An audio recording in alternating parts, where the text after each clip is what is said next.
कुणाचा आहे? भगवंताचा आहे, त्या परमात्म्याचा आहे, त्या परब्रह्माचा आहे.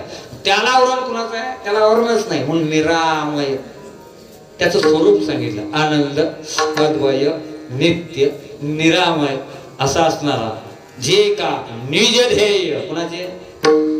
योगियांची, योगीच्या परमपदाची अपेक्षा ठेवतात, ज्या सुखाचा आनंद भोगण्याकरता त्या भगवंताचं चिंतन करतात.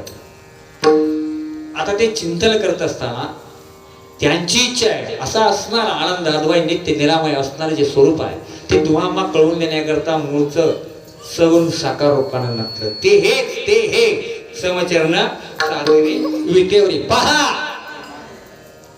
भीमातिरी विठ्ठल रूप पहा. देवाला पाहणे वेगळं आणि बघणे वेगळं. इथं आल्यानंतर आम्ही पांडुरंगाचं दर्शन घेतलेलं आहे, घेतले नाही? घेतले ना? बरं, इकडं